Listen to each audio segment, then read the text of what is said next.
चुनारी लाल चुनारी लाल चुनारी शोभेला लाल चाटकार हो भवानी माई के चुनारी शोभेला लाल चाटकार हो भवानी माई के चुनारी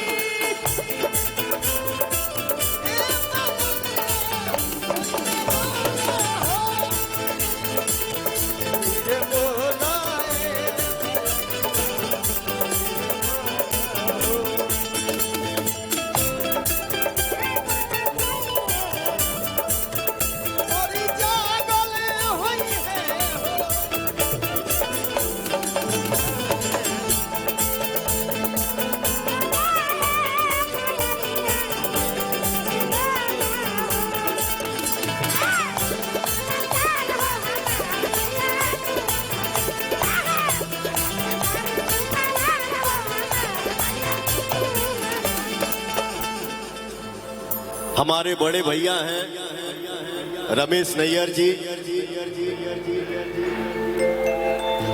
हमेशा हमको प्यार करते हैं, हमेशा आशीर्वाद देते हैं। तो मैं चाहूंगा कि एक रमेश नैयर जी के नाम पे जोरदार ताली हो जाए।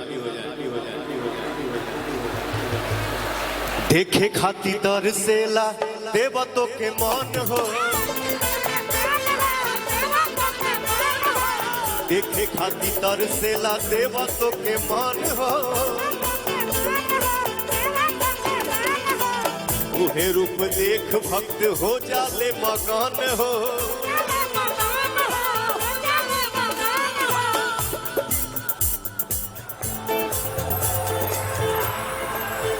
हम तब से देख रहे हैं कि भैया को कहीं देखे हैं तनी हमार दूर क्या आउट फोकस है नजदीक ठीक बा। वो क्या है ना, हम लोग शूटिंग करते हैं तो इतना लाइट लगता है आंखों के सामने। डे को नाइट बना देना है, नाइट को डे बना देना है, तो अखिया पासा रही करी। सॉरी भैया, नमस्ते भैया। देखे खाती तरसेला देवतों के मन हो,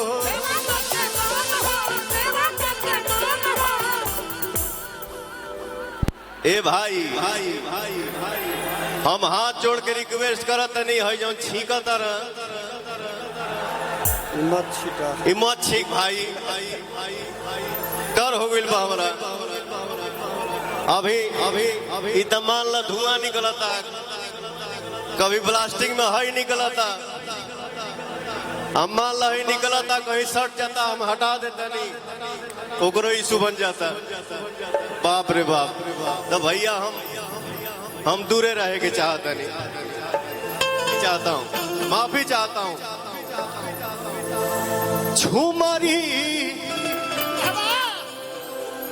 हरी झूमरी हरी झूमरी झूमरी। अरे पिछवा डांस होता का हो? अरे बाप